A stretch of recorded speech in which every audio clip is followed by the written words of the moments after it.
Hello everybody and welcome to my deck spotlight for MiraLock. Now this is a deck created by a Hearthstone player called Eversiction, and it was recently able to obtain legendary status from him sometime last week. Now, as the title would state, it is a Miracle Warlock deck. Now that's a playoff Miracle Rogue, which essentially what you want to do is create a combo at the end of the game to do a crazy amount of damage in one turn. That is what miracles are all about.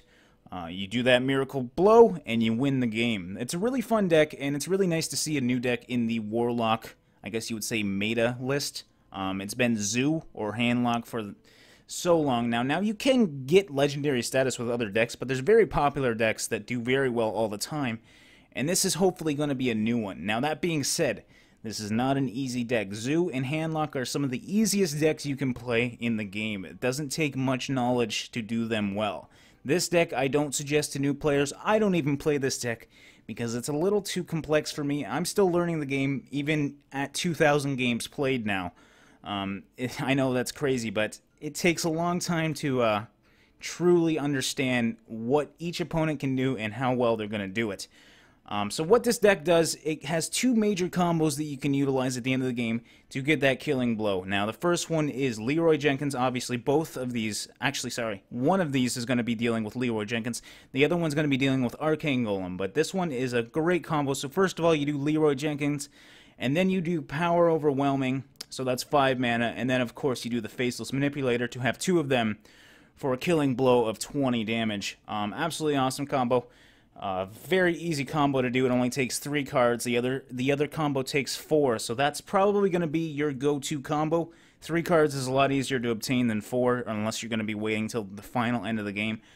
The final combo is 24 damage, and it is Arcane Golem into Power Overwhelming times 2 into, obviously, a Faceless Manipulator. That's going to give you a damage of 24. Absolutely awesome. You really don't have to do much damage up until then. It's all about cycling through this deck. You want to essentially survive, but cycle through cards quick enough to get that combo out to do that crushing blow at the end of the game. That is what this deck is all about. Everything else is pretty much created to either give you health or give you a card to get down to that killing blow. As you can see, you got a lot of things like Siphon Soul, Earthen Ring Farseer, and then you got things that grab cards, Loot Hoarder, Bludge Mage Thalnos, and then things that put up taunts. Obviously, Voidwalker is a great taunt. Another great taunt would be Sen'jin's Shieldmaster, and then Gadgetzan, another more card draws. You can see how this deck is being played out. Everything is meant to either get you board control, get you those cards, or get you some health back to survive long enough to do your final killing blow. Now, Corruption is a card that isn't played very much, and I'm starting to really like it upon playing it in this deck. It's only 1 mana, and if you can survive a small blow, it is just such a great card to use. Now, I haven't seen much used very much aside from this deck, so I highly suggest you try it out, see how you like it. Everything else, I'm not going to go over everything like I usually do. This is just going to be a quick deck spotlight, because I want to get it out there, and I don't want to have another 30-minute video for each deck spotlight that I do. So yeah, that's the whole premise behind this deck. Let's get into a game or two and show you how it's played. Now, I decided to cut off the starting of this game simply because, well, nothing really happens in the starting of the game with this deck. It's a lot like Handlock.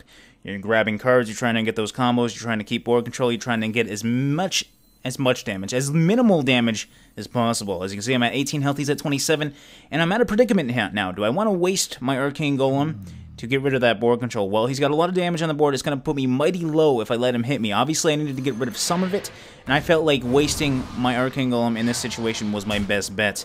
I got rid of board control. I did 4 damage to him. I put him in a threatening position, as 23 damage is pretty threatening in this current strategy deck as a miracle deck. So I thought this was the best idea. I did lose, obviously, my Arcane Golem, which is a very high potential for a great combo. As you can see, I don't have Leroy and I don't have Power Overwhelming yet, so I really don't have much of my combo this late in the game. It's kind of getting really threatening right now. I need to have it by 10 mana or this deck basically drops off the face of the earth. There's not, I mean, you can hold up the game, sure, but if you don't have that combo by the end of holding up that game, it's really pointless. You just wasted 10 turns, making your opponent probably get mad, and nothing really else is happening. Now he's healing himself. As a priest, I actually found this fight to be quite hard because he just kept healing himself and healing himself and healing himself, and I needed to get him to that sweet zone of around 20-24 damage so I could do my combo. Now, right now, I'm thinking I need to get cards. I'm at 9 mana. I need to get that combo next turn to get that kill. I'm figuring, do I want to waste Corruption here to get that extra card draw? Now, it proved very, very beneficial for me. As you can see, I will waste that, and then I'll use Shadow Bolt to kill it. I didn't need to waste that Corruption, but in this situation, I really wanted to get board control as well as get as many cards as possible. And as you can see, I got my power overwhelming. Now I'm thinking, I gotta get that Leroy, I gotta get that Leroy, and I had a very high probability of getting that Leroy because I'm cycling so many cards that I don't have many cards left. I probably have somewhere around 10. I don't know the top of my head. Now, 10% chance, that isn't too much, but it's better than the 11%, and bam, right there, I got it. At 10 mana, I got what I needed, but this is a mistake I made. I acknowledged, even before I put these cards out, that I didn't have kill. I didn't even have kill next turn, and I acknowledged that, but I got cocky. I wanted to get him as low as possible, make him feel threatened, and this is probably the wrong play in this situation. I should have been patient. I should have took my time. I should have acknowledged that this is a priest. He doesn't have much to kill me with, especially at 21 health. So this was a very bad play on my part, especially as a priest. He's got heals, and he had lots of taunt creatures before this. This was definitely not what I should have done. I should have, because he wasn't in a threatening area. He didn't even think he was going to die this turn, or potentially, so he wasn't healing himself too much. Obviously, you saw last turn he did heal himself 4 mana, but getting him to 5 health, now he's threatened. He's got to heal, he's got to put up taunts, and getting that last few hits of damage is going to be way harder for me now, because I made him feel like he was threatened.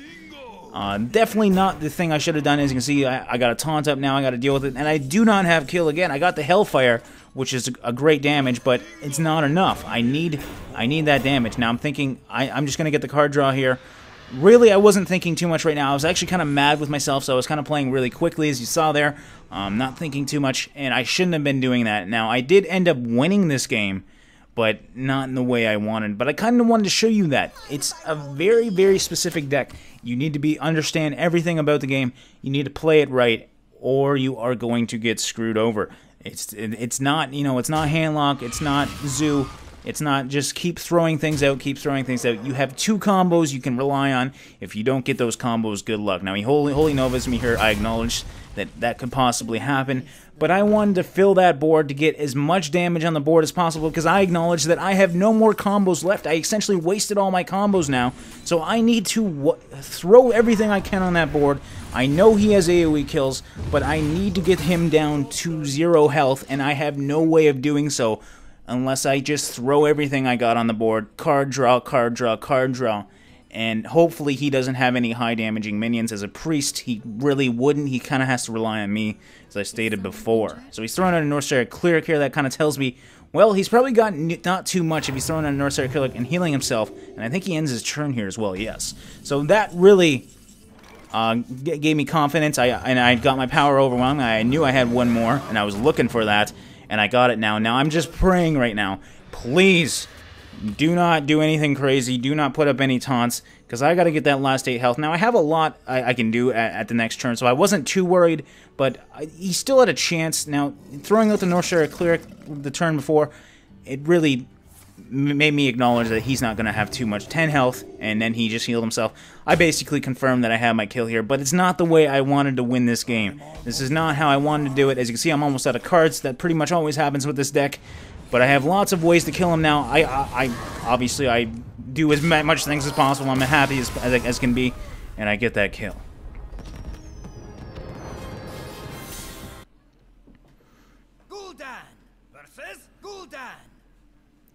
Alright, Warlock versus Warlock. This is always fun. Being that I play mostly Warlock, this is really how I want to fight. I understand what Warlock's going to be. Now I'm just thinking, is it going to be Zoo or Handlock? Pretty much the exact opposites. On one hand, you got a mid-tier slow-playing deck, and then on the other hand, you got a very, very quick face rush Zoo deck. So I'm thinking Zenjin's probably the only option there, because, well, I can probably survive Zoo up until turn 4, but I need a taunt creature out for those giants, because I have no big creature killers until turn 6, which is Siphon Soul. And that is my only big creature killer in this deck, I believe. So, really, I had to do that. I had to deal with that. And quickly we see that this is looking like it's going to be a Zoo deck. That being said, I am high in the rankings right now. As you can see, I'm ranked 15. So it could have been anything, but at least I acknowledge that it wasn't a handlock deck. Obviously, he wouldn't be throwing anything on the board right now if it was, which was a big sigh of relief for me because I don't like dealing with handlock decks personally. They're very annoying to play against, and they're very hard to counter, especially with this deck. I think this deck would be just be death if you're playing a handlock deck. But I don't know, I haven't played it yet, so I can't really say too much about that. Now in this situation, I decided to throw my Earthen Ring, trying to trick that Flame Imp into attacking it. Basically, what I want to do is save that Hellfire, because he is playing a Zoo deck, to be the most beneficial Hellfire as possible, because that thing can get rid of pretty much everything in the Zoo deck. So I was hoping he would hit the Flame Imp into that Earthen Ring, but he decided to use his Shadow Bolt instead, which is perfectly fine, because that gets rid of it. But now he's got 2 on the board, so I'm thinking, well, I'm gonna have to get rid of that, so I did that. But really all I was thinking right now is I wanted him to throw it as much as possible, get rid of a lot of his cards, and then throw out that Hellfire to get rid of everything. But he was kind of slow playing this Zoo, which was kind of weird. I mean, he wasn't really totally slow playing it, but he was doing weird things like the Shadow Bolt there. He shouldn't have done. He should have traded that Flame Imp for the Earthen Ring. That's really the only common thing to do, in my opinion. So I decided to use the Hellfire here because I really didn't want him to have that much things on the board. So I think that was the best option. Obviously, having a 2-1 on the board is not a big threat, as long as he doesn't get me down to like 12 to 15 health. As a Zoo, there's not a lot of damage in one turn. It's just constant. It's constantly coming out, and it's just a never-ending cycle of small creatures that do lots of damage. That's really all it is. So he's wasting his Soulfires now. He's trying to get me to the face. He sees blood. I'm at 14 health, and this was a really fun fight. This is a very hard deck to play against Zoo, because with this deck, you want to cycle your cards. Now, if you're playing against Zoo, obviously you don't want to take those hits, because Zoo's a very risky deck to take hits against, because, well, they're going to get so close to death all the time. That's how Zoo works. As you can see, I'm 14 health already. It's only turn, what, 6? So, really, I had to deal with this 4 more turns until I had a good chance of winning. So I was thinking, you know what? Well, obviously, right now I have to get this Argent Commander off the thing. I was thinking about siphoning Souling it, getting that health, but then I noticed I had my Earthen Ring as well. So I think the better option here was risking this Soulfire, which is, I think, what I did. Yes. And then throwing that Earthen Ring out for the extra 3 health, and then saving that Siphon Soul for a later time to heal myself as well. I understand that as a Zoo, there's really nothing crazy that I could Siphon Soul with it, but I'm essentially utilizing it for the heal. Now, we put out a Demolisher here, which is something I've never actually seen in a Zoo deck, which is kind of cool. Definitely not a bad card, but I have my, I think I have my Shadow Bolt. Oh, no, I actually picked it up right now. But I did get my Shadow Bolt, which was great to use against that. And then I just threw out the Drake, of course, to get that card draw, as well as the spell damage in case I need it. Now, at this point, I'm getting quite low health. Against the Zoo deck. Really, I definitely need to do something this turn. He's got 6 damage on the board, and I obviously have 6 health left now. So I had to. Oh, well, I can at least kill 1 here. But obviously, I need to get that board control back. He's starting to slow down now. He's a Zoo deck, so I threw out everything I got. And now I have a good combo. I don't have the perfect combo with this deck, but he's at 20 health. I have 4 damage on the board. I acknowledge that I have 16 damage next turn. This is looking like it's going to be in my bag if he can't do something right here. Now, he kills that, which unfortunately I think takes me out of kill. Yes, it does. So, kind of bummed out about that, obviously. But he still doesn't have too much. I have 9 health. He's threw something with 3 health damage on the board, and he threw a Leopard Gnome as well. So I'm thinking right now, really all I can do is get that card draw, get that 4 extra damage. Soulfire could do that, a few other things. So I try to get as much card draw as well, and bam, there's a Soulfire. Next turn, I acknowledge I got killed, so I throw up this taunt, which really gives me that chance to have a very good chance against this. And this is really putting it down to the near edge, because this was a really close game, really fun game. Probably one of the best decks you could play against. It wasn't easy at all. Nothing about playing this deck is very easy.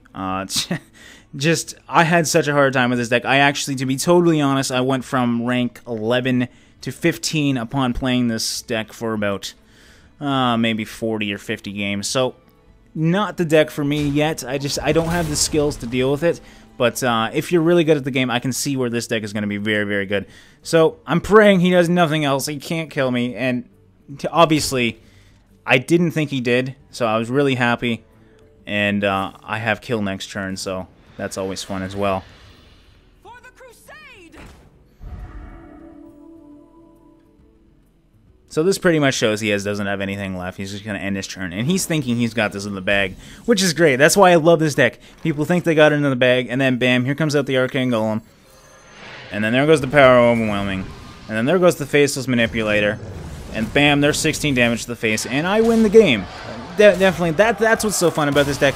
I really don't think it's probably the best deck out there, at least for most people. If you're a very good player, I can see where this deck is very good, but for people like me, definitely, I would stay away from this deck if you want to go high up the rankings, because this is not an easy deck to play, but it is a fun deck. So yeah, I hope you guys enjoyed this. Thanks for watching, and I'll see you in the next one.